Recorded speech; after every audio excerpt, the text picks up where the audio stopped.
to see if we pull in any more attendees, and then we will get started.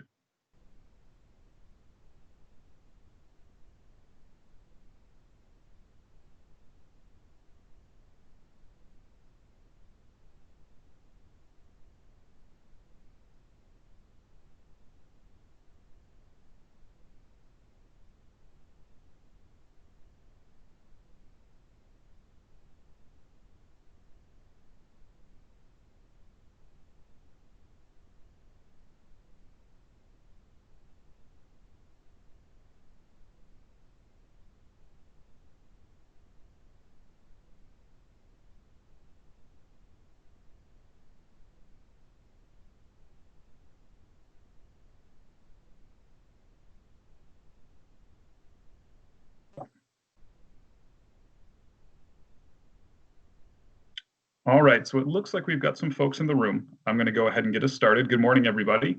Thank you for finding the time to attend today. I know you are just now wrapping up in most places, a very busy portion of the year, and also transitioning into another busy portion for you all. So thanks for carving out the time, particularly on short notice. Just a heads up, today's meeting will be recorded. So it's good for you to know that in case you would rather not be part. And also it will be available on the website as a recording if you're not able to make the entirety of the meeting or you want to share it with one of your colleagues. So with that said, let's get started. The presentation on equitable services to independent schools. You may hear these services referred to as equitable share or equitable participation. We're always talking about the same thing when we use those three terms interchangeably. All right, so topics for today, we're going to go through some basics of equitable services. We're going to talk about the process of consultation. We're going to talk about making allocations under Title IA, and then under Title IIA and 4A, which are very similar processes, and then under Title IIIA for folks that that's pertinent to. And finally, we'll wrap up very briefly with the role of the Ombudsman. Equitable services basics. Oh, as before, sorry, with past presentations, I should mention, if you have a question or a comment, please make it in the chat box. And one of my colleagues, Karen or Amber, who have been gracious enough to help out with the meeting, will stop me and let me know that there's a question. All right, so equitable services. So basically, federal law allows that eligible independent schools participate in federal funds, their teachers, their students, their families. One way to think about this is taxpayer funds drive the federal education funds that we receive, and taxpayers often send their kids to eligible independent schools. In Vermont, or really anywhere, these are nonprofit schools, so for-profit schools cannot take part.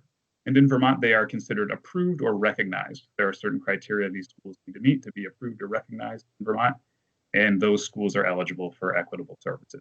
They can be religious. This question pops up sometimes. You know, I think, Brett, of some thinking around the lines of separation of church and state, but they can be religious, and we'll talk a little bit about how that needs to be handled in terms of the services we provide. So one early, very important principle of providing equitable share to eligible independent schools is that the LEA controls all funds. These are the LEA's funds, and independent schools have no authority to spend these funds.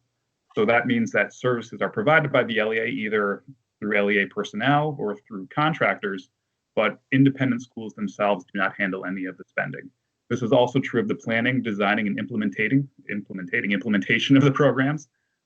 Including procurement. This can't be delegated to the independent school. There were questions in the past in some places about whether or not an investment could sort of be honored for an independent school based on the fact that the independent school hadn't done appropriate procurement.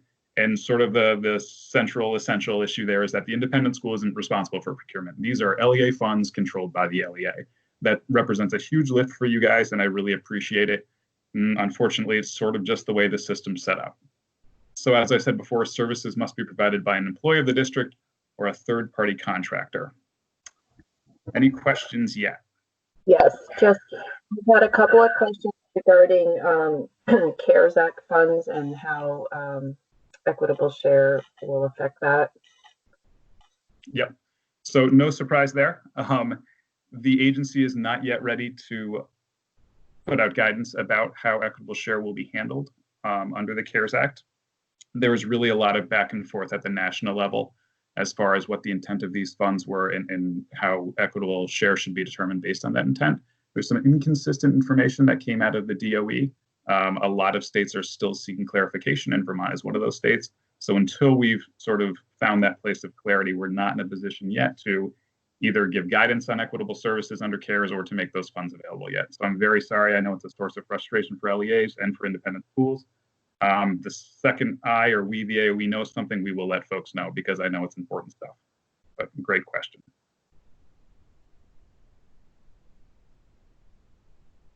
All right, so this is kind of odds and ends, this section of the presentation. In terms of services, I just want to make sure I didn't skip a slide here. Okay. So equipment and supplies paid for with Equitable Services funds to provide equitable services in independent schools. They can be kept in private schools or independent schools. That's been a question that's come up before. Do I need to go at the end of each day or at the end of each week and sort of put these items under lock and key? No, you do not.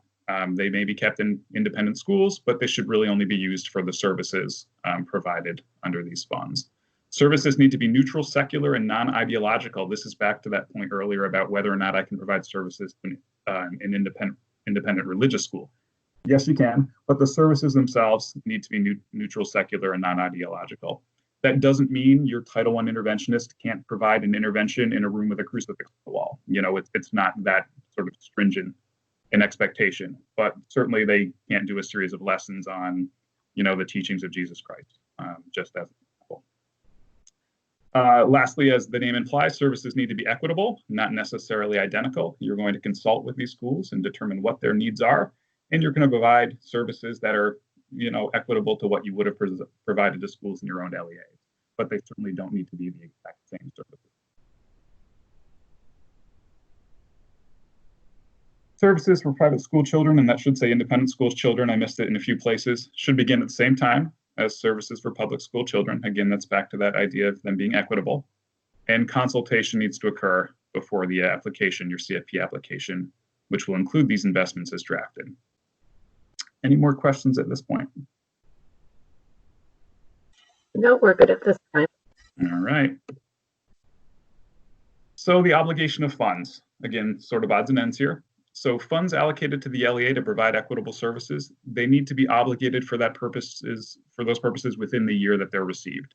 There may be extenuating circumstances. I think we're living in the midst of one of those circumstances right now, where you can't necessarily obligate all those funds for equitable services that you would have liked to in a given year. In that case, they can be carried forward, but they should be set aside under that fund for that independent school, again, for the purposes of equitable services. So a little record keeping that needs to occur there. But really, every effort should be made to obligate funds in the year they're received. All right, consultation. So sort of step one in this process. So as you might imagine, consultation is the process of reaching out to eligible independent schools to begin designing and developing the Equitable Services Program. As before, these are nonprofit, approved or recognized schools. And here is who consultation needs to occur with. Within your LEA's boundaries, you need to consult with those independent schools that are within your LEA's boundaries around Title IA, 2A, 3A, and 4A. Your obligation to provide equitable services to independent schools within your LEA's boundaries, your physical boundaries, includes those 4 funds. Beyond the LEA's boundaries, so independent schools that may be operating outside of your LEA, you may be responsible for providing equitable services with Title IA funds. And we will talk about this more further down in this presentation, but sort of a reminder along these lines, Title IA funds essentially follow the students who drive the funds. So within your district, you're responsible for the top 4. Beyond the boundaries of your district, you may be responsible for providing equitable services to some independent schools with Title IA funds. And again, we'll touch on that a little more in just a couple of minutes. So this is a question that comes up a lot. Who's responsible sort of for letting who know that this needs to happen? Well, initiating consultation is the responsibility of the LEA. I know there were some mixed messages about that in the past maybe, but it's pretty clear in statute and guidance that the LEA is responsible for initiating contact with eligible or potentially eligible independent schools. However, if an independent school has not heard from the LEA, certainly they are welcome to reach out to sort of kickstart the process, and hopefully the LEA is receptive to that. The goal of consultation for all parties should be to reach an agreement on how to provide the services for eligible kids. And the consultation should be timely and meaningful, and we'll talk a little bit more about that. So what is timely? Well, before the LEA makes any decisions about reserving, transferring, consolidating funds, before set-asides are determined, before administrative funds are set aside, the LEA should engage in consultation with their eligible. Before the LEA makes any decisions about how an independent school will be allowed to participate. We're going to touch on this in just a second, but certainly the LEA can approach the independent school with an idea about service, but no real hard, fast decisions should be made until consultation. And really, the consultation should be ongoing. It says here meetings, maybe communication is a more appropriate word in light of how much everyone's got going on. There should be some regular check-in with independent schools to make sure things are going. So timely and meaningful. Well, what is meaningful? Every party, independent school and LEA, should have an opportunity to express their views, to talk about needs, to give ideas about how services might look and have those views considered. Again, as I said before, the LEA can certainly initiate consultation with an independent school with some idea about what services might look like. This might be based on an early understanding of what the independent school's needs are or what services looked like last year, but certainly it's appropriate to come with some ideas. And the final decisions are made by the LEA after consultation. There is room for the independent school to sort of express dissatisfaction, both in the documentation of the consultation and also to reach out to me, the Ombudsman, directly if they have any concerns. But ultimately, the LEA, as the body that controls the funds, can make the ultimate decision. So some consultation topics. None of these will probably come as any big surprise. How the needs of the, again, should say independent school students and staff have been identified, what services will be offered in response to those needs, some of the logistics of services, the how, the where, the when, and the by whom the services will be provided, and really how the efficacy of the services will be assessed. What measures will be put in place, coordinated with each service provided in the application to sort of determine how effective the services were and how can we use that information to make improvements forward. Specific to Title IA, and again, we'll touch on this a little bit more when we get to the Title IA portion of the presentation. Which independent school students reside in an LEA attendance area that is served by Title I? So, as I said before, Title IA funds will follow students, sometimes out of the district, and will drive independent equitable services funds to independent schools under 1A. One of the key factors in that is that a student needs to be a student who resides in an attendance area, a public school attendance area that is served by Title I. If that student lives in an attendance area that is not served by Title I, they wouldn't drive funds to an independent school under Title I. So an important question during consultation is, hey, can I see the names and addresses of your students that live in my LEA so we can determine which of those students live in a Title I served attendance area, because those are students who will potentially drive funds to your school. The second sort of gate for that is, of those students who live in a Title I school attendance area, which among them are low-income students? Those students, in addition to living in a Title I served attendance area, are the students who will drive funds to an eligible independent school under 1A. Any questions there yet? That's a mouthful. We're gonna touch on it further down if it doesn't make sense on first pass. No questions. All right. So it arises every year. What data do we use for this? I've tried to provide folks at LEAs with some of this data. There's some questions about the accuracy of it or even where it comes from. I think, the statute's very clear that LEAs should work together with independent schools to figure out who the eligible students are, what enrollment numbers are, what FRL status is. And really, the SEA, other than supporting this, doesn't have a huge role to play. You are empowered and welcome to reach out to your independent schools and decide on numbers that make sense to both parties. The question comes up, what low-income measures do we use when we're consulting with independent schools? How do we determine which students may be eligible under 1A? Well, you can use the same low-income measure that the LEA uses, and in Vermont, that is pretty much without exception FRL. That may or may not work for your independent school. That might not be a real clear measure on their side of things. You can use another agreed-upon measure. For example, a scholarship application. The LEA and the independent school can agree that there are 12 students from, a Title I eligible attendance area that attend our independent school. And of those 12, 6 of them applied for a scholarship this year. And we count those as low-income students. And the LEA might say, great. And that's the numbers you'll use in your application. You can also use proportionality. So let's say school A sends 12 kids to an independent school. Or, I'm sorry, let me start over. Let's say there are 12 students in an independent school who would otherwise be served by school A, which is a Title I eligible school in your LEA. School A has a 33% low income rate. So you would simply take 33% from your public school A and apply that to the 12 kids attending the independent school. So it would end up being 4 kids who count as low income. It would basically just be applying the poverty rate of the school from which they would otherwise attend to the number at the independent school. Any questions? Yes. So we have a question about where we put the Title I independent numbers in the application. Yeah, so I will get to that. If you could hold on for just a second, that's a great question. And in the past, we've put numbers from the school. They didn't match the state numbers. We were told they were wrong and had to redo the entire grant. So is this not true anymore? Ooh, boy, I apologize to that person. I sure hope that didn't come from me in the early stages of my time here, because that would have been incorrect. If you get numbers, it didn't. Perfect. I'm looking at the chat right now. If you get numbers from me, and I am likely going to stop providing those numbers because they seem to be causing more confusion than helping for most folks. But if you get numbers from me, or if you've received numbers from me that don't jive with your understanding of the independent schools enrollment or what their FRL numbers are, and the independent school is also like, I don't know where these numbers came from, you are invited, as I said before, to please work together with them through the process of consultation and come up with better numbers.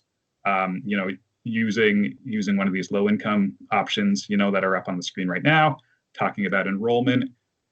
The law is pretty clear. You guys are empowered, along with the independent schools, to figure these numbers out. There's nothing prescribed. There's nothing I'm going to hold you to.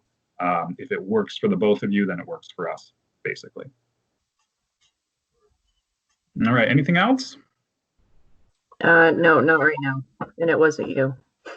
I'll take yes, it. There's more questions. Do you want to stop for a couple of questions now, or? Yes. Yeah. Totally. Okay. There's been questions in the past about this. I wondered if there was traction on providing a training for independent schools. Yeah, that's a great question. And honestly, I should have done better outreach to independent schools around this presentation. What I'm going to do is, first thing, when I'm done here, is make independent school officials, through whatever our pathway here is, the agency. We've got a couple of folks whose jobs are to work with them directly. Make it known that this presentation happened, that there's a recording, and all are invited to take part. I may even do a second presentation, for those folks, in retrospect, thinking that they probably should have been invited. So that's an awesome question. It's way overdue. Independent schools need to know they have a role in this and what their rights are. So yes, they will be invited more and more to participate in this sort of thing. Great question. Anything else? Yeah, we'll just come back to where I put the Title I numbers when you get to that part of the presentation, but I think we're good to go now. Okay. All right, so consultation and documentation. As before, sort of a random little bullet here, LEAs and independent schools must have a goal of reaching agreement on how services are to be provided. This includes written signed affirmation that consultation occurred. And again, we talked about those independent schools and those funds you are responsible for within the LEA's boundaries, and then the Title I folks potentially outside of the LEA's boundaries. So you need to document and you need signed affirmation that consultation occurred. Sometimes meaningful consultation around establishing equitable services doesn't occur because you simply don't get a response. You've invited folks to participate from an independent school a couple of times and you don't hear back. So just documenting on the same form when that outreach occurred and sort of the methodology of that outreach. Or if you were able to get in touch with folks and they simply aren't interested in participating, just a quick signature, we elect not to participate. So you can stash that away as evidence that you tried. As part of that consultation and that documentation, there needs to be an option for independent school officials to indicate that, this didn't go well. It wasn't timely, it wasn't meaningful, we don't agree with the decision made about what services will look like. That is that. And just a heads up, so documentation, it sounds like needs to be collected each year. It's not going to be requested right now. It's not going to be requested in any particular way this year because you haven't gotten any heads up. But going forward, you can expect, next spring that I will be requiring documentation of consultation from everybody who has independent schools that they should potentially be serving with these funds. There are some resources that are being made available. There is an Equitable Services consultation form that I drafted this week. I sent a couple of friends on the team to look over and provide feedback on, but basically it will be the standard form that all LEAs will be asked to use in consultation. It covers all the requirements we just sort of walked through in terms of topics to be discussed, in terms of, the independent schools' opportunity to affirm whether or not they were satisfied with consultation, and also a new timeline document that I'm working on. In the existing independent schools guidance up on the agency's website, there is a good timeline. I'm going to add a little more detail to it, and that'll be posted, sometime in this coming week along with that consultation form. Any questions? Yep. So we have a question. If during consultation we were told no, or the independent school didn't get back to us, but then later in the year they reach out, the caller wants to know what their obligations are. And it's not one I have an answer to. I can take some guesses, but I don't want to. Well, I will. I would think, there's probably no statute of limitations on whether or not they participate, but I'm not sure. I will reach out to folks in the DOE, or I will look at statute and see if I can come up with a better answer to the person who asked that. Anything else? No, you can go ahead. All right, so Title I, Part A, and this section of the presentation will be really concerned with how the allocation or the set aside for equitable services is determined. So getting right into it, the first thing the LEA needs to do is determine which of our schools are going to be served by Title I. As before, there's sort of two gates in sending Title I funds to an independent school. Those funds follow students that A, reside in an attendance area that is served by a public Title I school, and B, are from a family that is low income. So the first thing you need to do is determine, well, what are our Title I schools?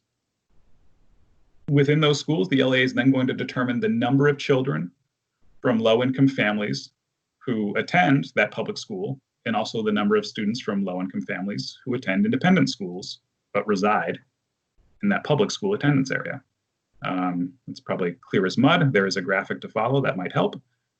The LEA then applies these proportions to the total 1A allocation to determine how much they're on the hook for equitable services. So here is a graphic to sort of demonstrate that. So this LEA has 4 schools that will be served by Title I. They've got Apple, Banana, Cherry, and Date School, all Title I served.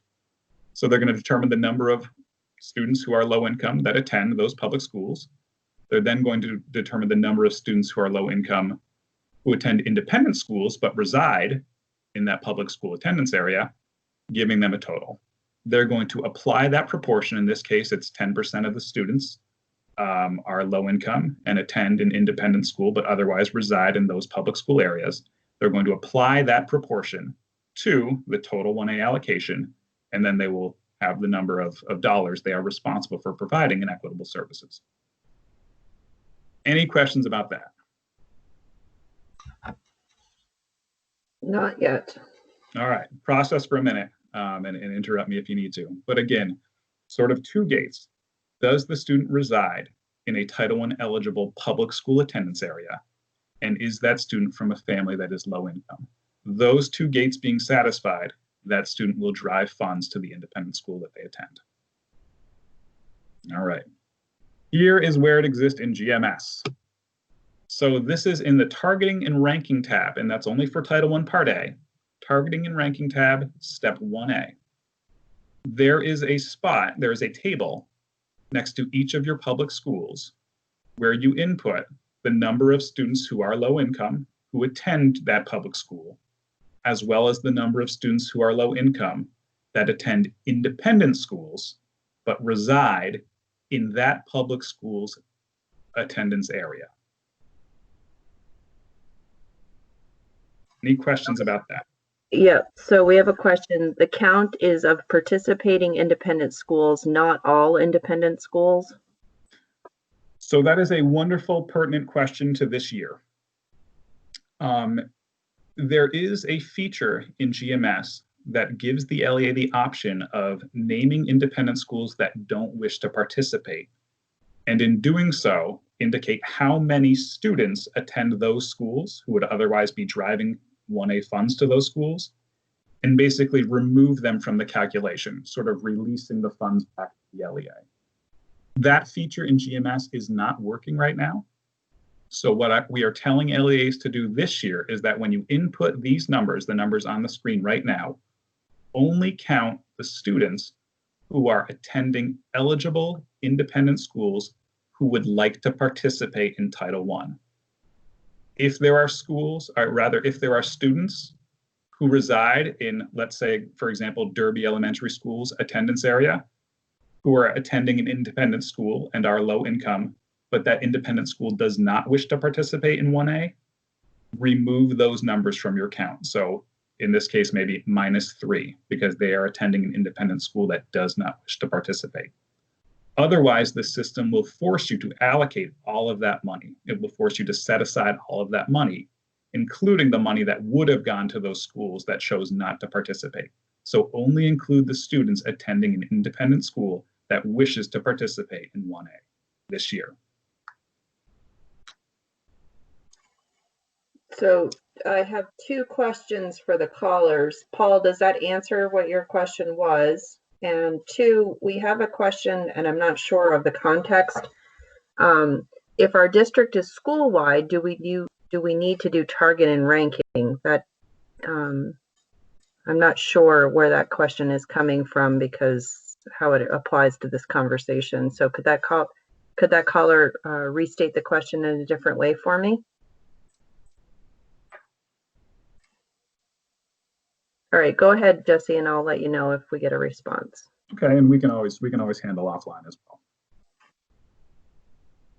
All right, so just a quiz. Again, I know some of this is not super clear in terms of how we make allocations for 1A, so a quiz to sort of reinforce it. I'm not expecting any answers. I will answer my own questions after a brief pause. So here's the situation.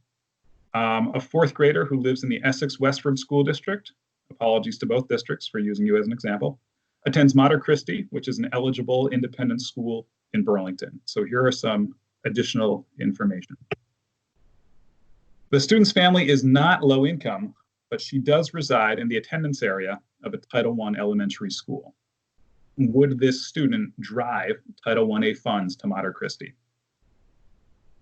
And use the chat box if you feel like playing along at home. So the answer to that is no. This student and her family only sort of satisfy one of the two gates.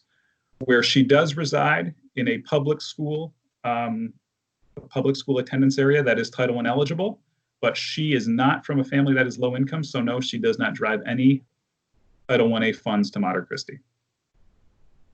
Second, the student's family is low income, but she resides in the attendance area of a non-Title I public elementary school. Again, the answer is no. She only fills one of the gates. She is from a low-income family, but she does not reside in a public attendance area served by a Title I school. Last, of course, she meets both requirements. She is from a low-income family, and she resides in a served attendance area. So yes, in this case, funds would follow her. A per-pupil amount of funds would follow her to an independent school that chooses to participate.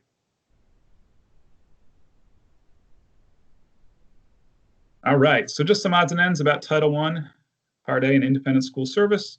The resident LEA is responsible for providing services to its students, even if that independent school is outside of the LEA.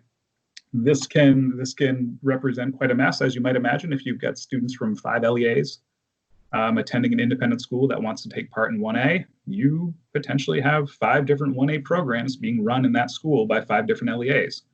Something that some LEAs have done to work around this problem is to designate an LEA as the LEA to provide Title I services to all eligible students. And basically the other LEAs make funds available to that LEA in a proportionate amount to provide that service. Oftentimes, this is the LEA in which the school is physically located. So sort of an agreement, hey, we'll kick some money to you. Would you provide services under 1A to all the students? Because providing 5 different program models, for 2 students each in an independent school, could be a mess for everybody. Services must be targeted assistance. So eligible students are identified in a caseload way at the independent school. An independent school cannot run a school-wide program. Well, the use is pretty much the same as in your LEAs. Nothing really new here. Just a reminder of the rule that providing instructional materials, I call them orphaned instructional materials because they're not connected clearly to a program, is not allowable.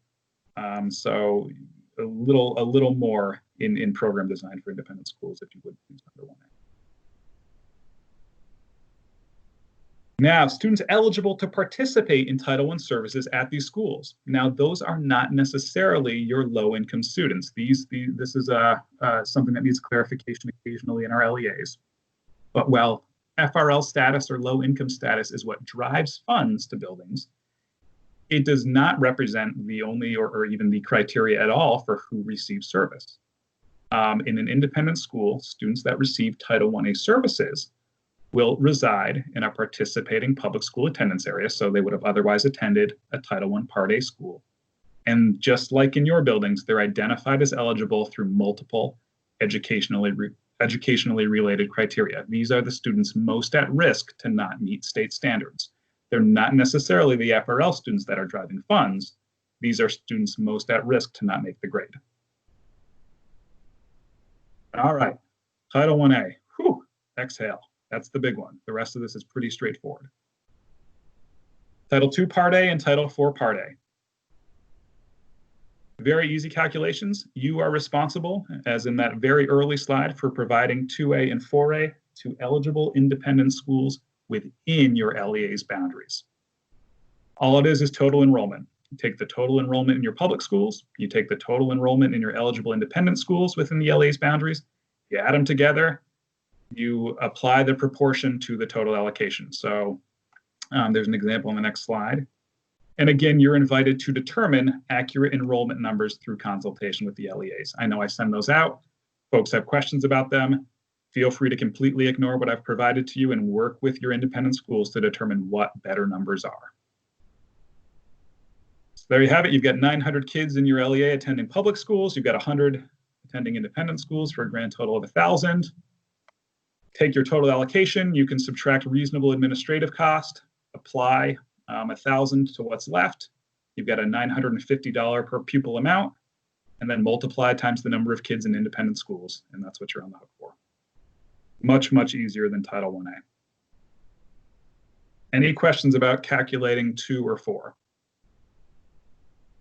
Again, it's just total enrollment, every student type, public and eligible independent in your district, and just divide your allocation by that number. All righty. No questions at this time. All right, here's what it looks like in GMS. This is actually unlike 1A inside of the Equitable Services tab. You will see there is a Title II subtab and a Title IV subtab. And really, this looks just like the table you just saw. You're going to figure out the total number of kids. You're going to determine a per pupil amount based on your allocation. And you're going to multiply that per pupil amount by the independent school enrollment. So Jesse, just a clarification again, it's the total independent school or the participating? Yeah, so this would be, I'm trying to remember if GMS, and Karen, maybe you can jump in and help me. Does GMS account, or does it offer an option to remove schools that don't wish to participate after the fact under 2 and 4? No, you just include the participating here because there's no way to remove it. All right, thank you, Karen. So caller, it is just this number of students that wish to participate.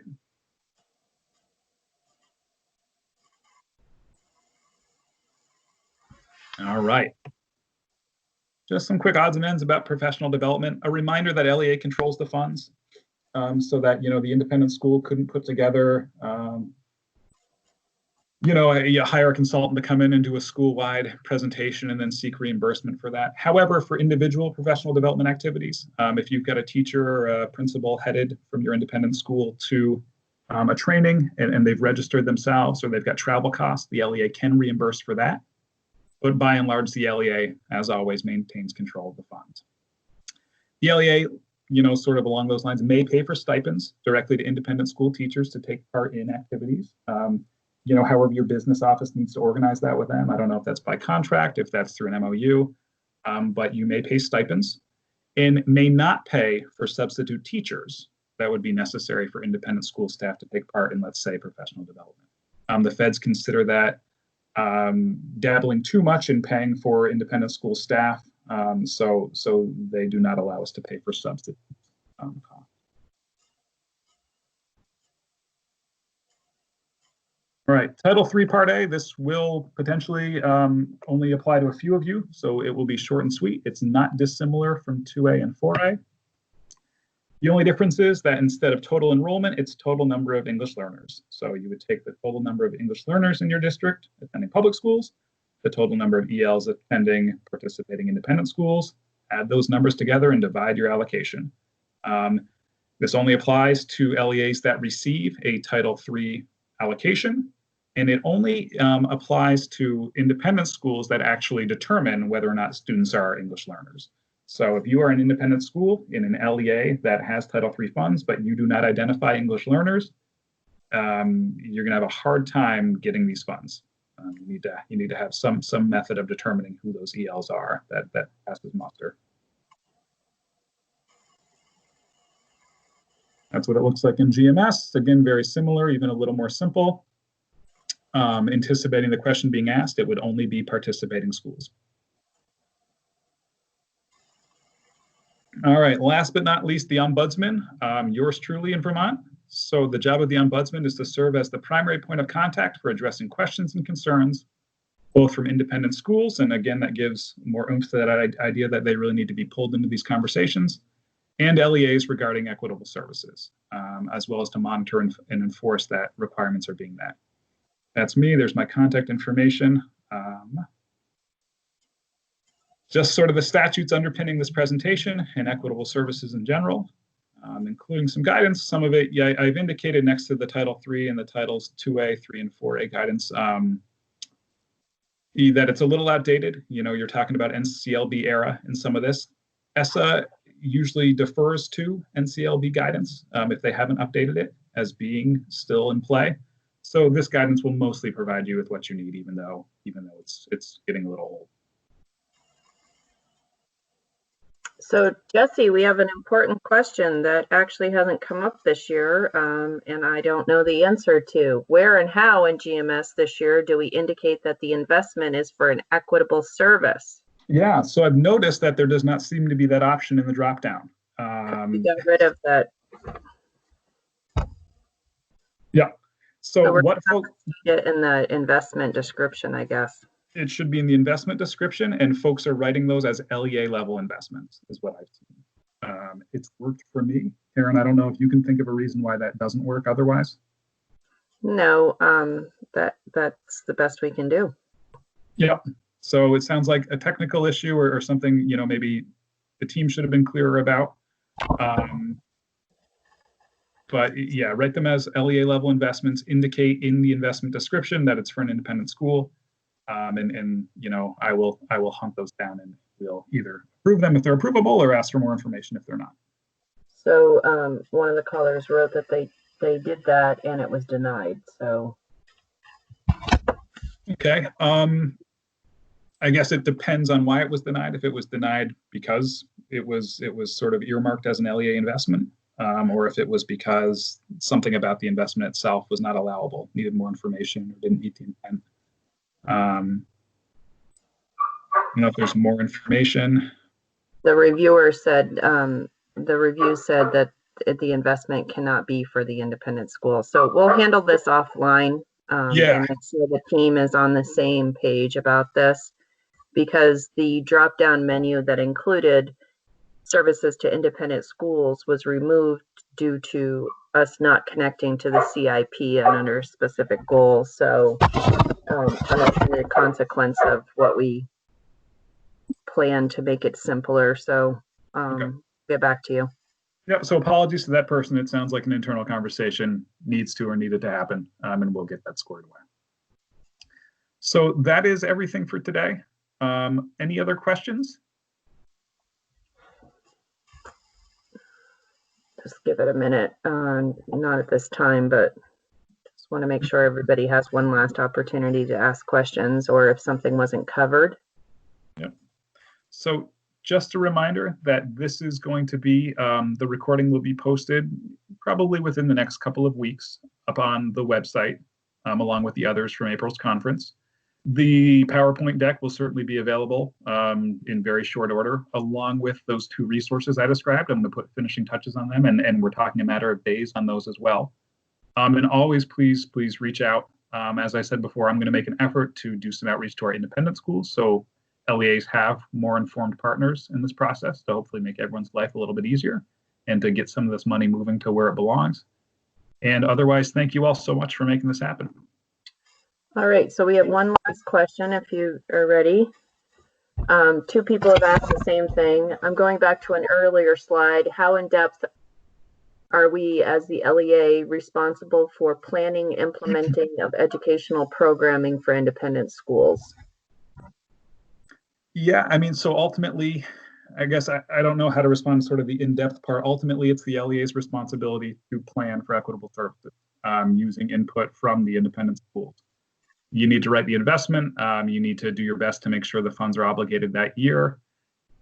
You sort of decide on the delivery method. It could be a contractor that you really don't have a ton of contact with once services are set up. It could be an LEA employee that spends 0.2 FTE providing intervention services at the independent schools.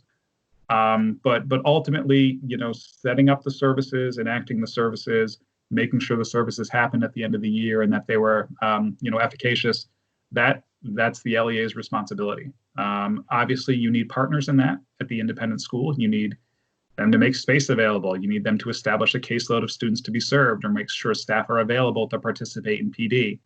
You need a partner in that. And I think if you're having a hard time getting an independent school to follow through on those things, some questions can be had with them or with me about how to make this work better. But ultimately, you're sort of left holding the bag on services. It's not fair. It's another one of 1,000 things I know you all deal with. That's just the way it's set up in statute.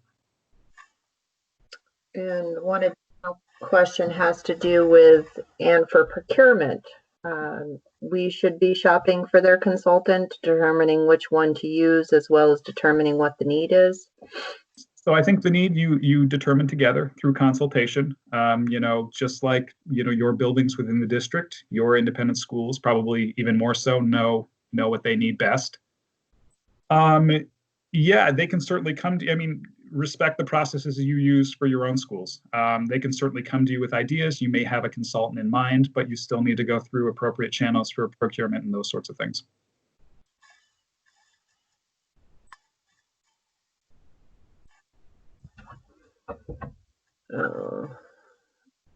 Should we expect some sort of data inventory from them to justify the investment?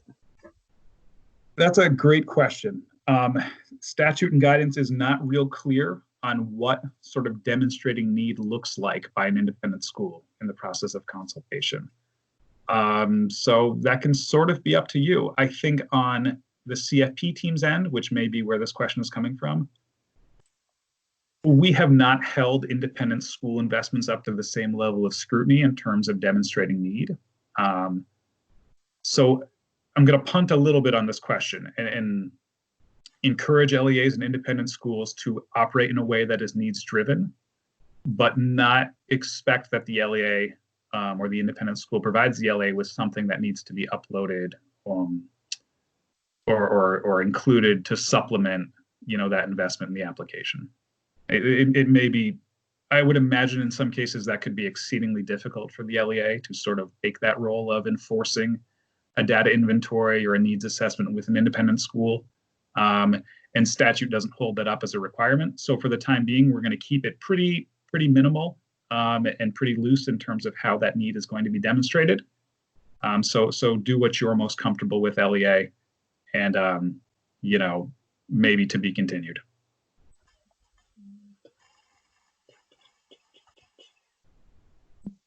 Okay, that helped clear that one up. One of the callers suggested providing some guidance to the independent schools, gives needed investment information and helps keeps things clear. So thank you for that. Yep, totally. I don't see any other questions at this time. All right, gang. Thank you so much. Enjoy a little bit of time off if you got some breathing room between now and PD activities, or afterwards. Please enjoy the summer. You guys have certainly earned it. Plus, with all you've dealt with this past year, and let us know what we can do to support you, either through Equitable Services conversations or just in general. You guys are rock stars. We really appreciate it. And get your applications in. Oh, there it is. All right. Bye, guys. All right. Thank you.